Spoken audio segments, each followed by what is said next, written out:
और एक और बड़ी खबर इस वक्त आपको बताते हैं। नेपाल में रेस्क्यू ऑपरेशन युद्ध स्तर पर चल रहा है। ये खबर इस वक्त मिल रही है। अभी तक की बात की जाए तो कुछ लोगों को बचाया भी जा चुका है। लगातार लोगों को ढूंढने की भी कोशिश की जा रही है। तस्वीरों के साथ ये बड़ी खबर इस वक्त आपके टेलीविजन स्क्रीन पर। इनफैक्ट 12 लोगों को अभी तक बचा लिया गया है, लेकिन ये आंकड़ा इसीलिए सुकून देने वाला नहीं है क्योंकि 1000 लोग अगर इस बाढ़ में बह गए हो, इस तरह की आशंका हो, तो ये आंकड़ा फिलहाल बहुत कम है। अब अपडेट ये मिल रहा है कि 500 लोगों को बरामद कर लिया गया है। यानी कि जो खबर हमने आपको दिखाई थी 1000 ये आंकड़ा था, आशंका थी कि 1000 लोग इसमें बह गए होंगे। आधे इस आंकड़े के आधे यानी कि 500 लोगों को फिलहाल बरामद कर लिया गया है, लेकिन ये 500 अभी भी बहुत बड़ा आंकड़ा है। एक एक जिंदगी को बचाया जाए, एक एक जिंदगी को बचाया जाए, यही इस वक्त कोशिश की जा रही है। जैसा मैंने पहले बताया 1000 लोग पहले बताए गए कि आशंका है बह गए। अब उनमें से 500 लोगों को फिलहाल के लिए बचा लिया गया है, लेकिन उन 500 की और तलाश इस वक्त की जा रही है। यही खबर मिल रही है। एक और बड़ी खबर इस वक्त आपके सामने है। नेपाल में बाढ़ से बिहार में भी अब अलर्ट जारी हो चुका है। मुख्य सचिव की अध्यक्षता में बैठक की यहाँ पर खबर मिल रही है, क्योंकि इससे पहले भी कई मर्तबा हमने देखा है नेपाल में बाढ़ की स्थिति और उसका सीधा असर बिहार में पड़ता रहा है। इसीलिए बिहार में अलर्ट अब जारी कर दिया गया है। पहले से ही जो लगातार स्थिति है उसको कैसे बेहतर किया जाए, लोगों की सुरक्षा अभी से ही समझ ली जाए, इसको लेकर एक बड़ी बैठक वहां पर चल रही है। ये भी खबर मिल रही है।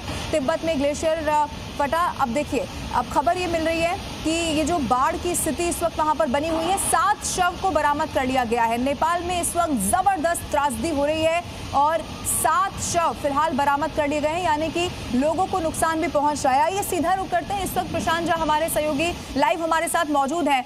प्रशांत, हम नेपाल की तस्वीर देख रहे हैं। बहुत बड़ी तबाही वहां पर मची हुई है, लेकिन पहले भी हमने देखा है नेपाल का सीधा असर बिहार में होता रहा है। क्या तैयारी है बिहार में, सबसे पहले ये बताइए।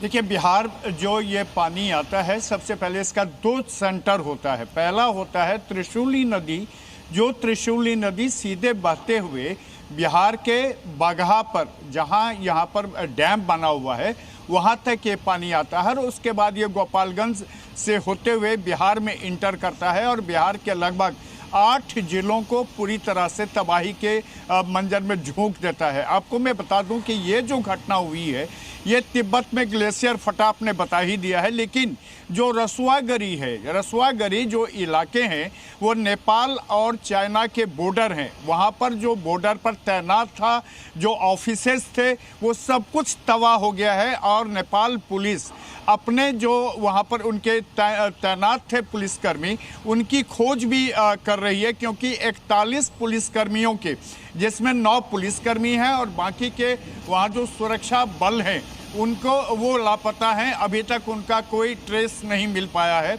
और आपको बता दूं कि ये जो नदी है बोटे कोसी, ये जब त्रिशूली में मिलती है तो उसके बाद तबाही बिहार की तरफ आती है। और आपको मैं बता दूं कि नेपाल गवर्नमेंट के तरफ से जो पीएम ने बैठक की है बालेन शाह ने, उसमें उन्होंने ये कहा है कि जो पृथ्वी नारायण शाह सड़क है, जो मेन वहाँ की सड़क है, उस सड़क के किनारे जो नदी है त्रिशूल नदी, उसको लेकर के मोंगलिंग तक को उन्होंने अलर्ट कर दिया है।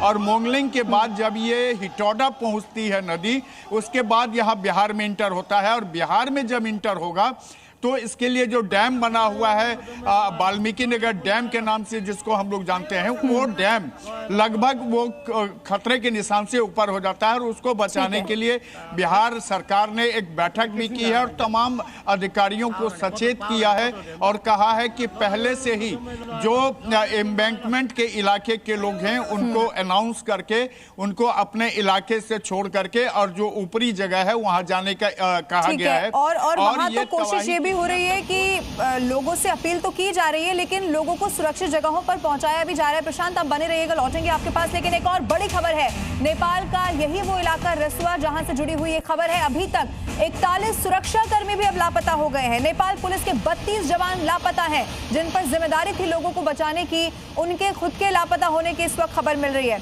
सशस्त्र पुलिस के 9 जवान फिलहाल लापता हो चुके हैं। प्रशांत, ये बहुत गंभीर स्थिति है, जैसा कि आप बता रहे थे। नेपाल से फिर बाढ़ का चूंकि पहले भी कनेक्शन रहा है, आप डैम भी बता रहे थे, कैसे इस वक्त वो ओवरफ्लो हो चुके हैं। ये बहुत ज्यादा चिंता की स्थिति है, क्योंकि वहां जो जवान लगाए गए थे वही लापता हो गए हैं। प्रशांत, बिल्कुल आप सही कह रही हैं। देखिए वहाँ क्या है कि वो जो बॉर्डर है नेपाल और चाइना का, वहीं पर दोनों तरफ जो है, एक तरफ चीन का वहाँ पर ऑफिसेज हैं और दूसरी तरफ नेपाल सरकार के ऑफिस हैं, और रसुआ गरी बोलते हैं इसको। और वहीं पर सुरफे किंग है, अमैलुंग, ये 3 जो ऑफिसेज हैं, उस ऑफिस में जो जवान तैनात थे वो लापता बताए जा रहे हैं। और चाइना की तरफ भी ये नुकसान हुआ है। लेकिन वहाँ से चूंकि ये नदी का बहाव इतना तेज था और इसका फ्लो इतना हाई था कि आसपास की सड़क भी वहाँ पर बिल्कुल नष्ट हो गया है।